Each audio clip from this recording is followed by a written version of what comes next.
Is it getting cold? It's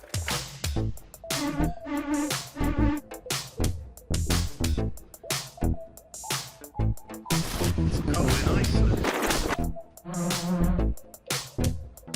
It's cold in Stevenage. It's cold at West Ham. It's cold in West Ham. It's getting cold. He's picky with his tackle and selective with baits. He goes to every pond in the Garden State. He crosses his heart and he makes a wish. Father never catches a fish.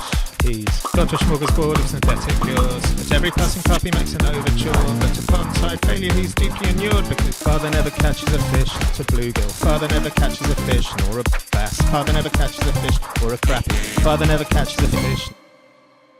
Good morning. Welcome back to the Skunkmobile. Winter is closing in.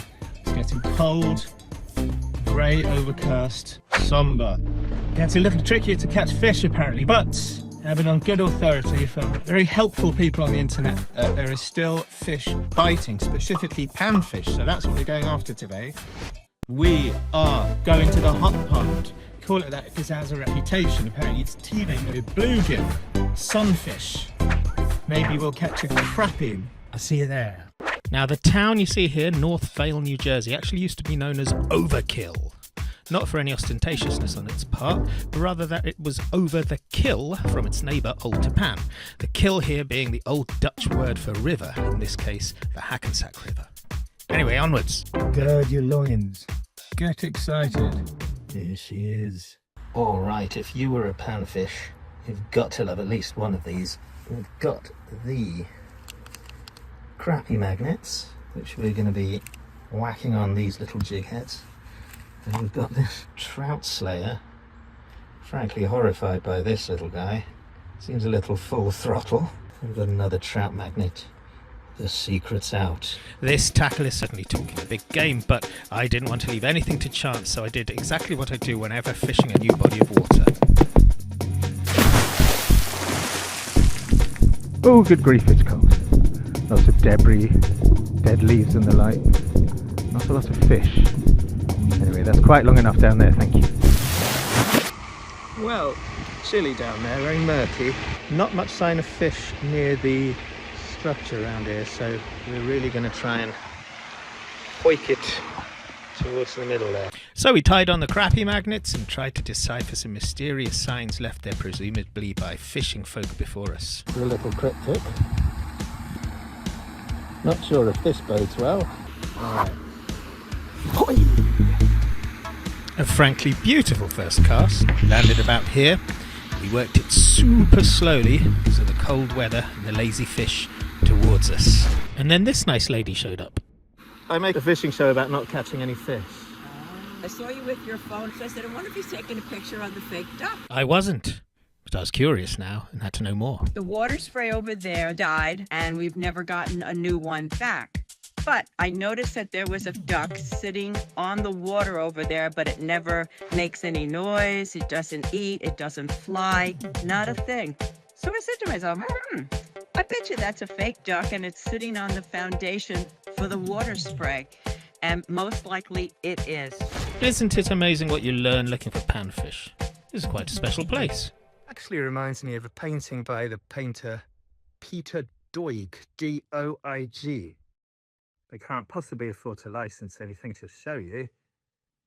He has this beautiful painting called Jetty. So go take a peek. It feels like what it feels like here. Anyway, back to business. So We threw the crappie magnets, the trout slayer and the trout magnets until the geese came. As someone who's had a run-in with a goose whilst fishing, I knew to get out of their way. But they showed me little consideration and stuck to one part of the pond, leaving me free to my Sisyphean sunfish quest. Now it's cold, everybody's saying it's not great conditions for fishing, but one thing doesn't change, that the fish have to eat.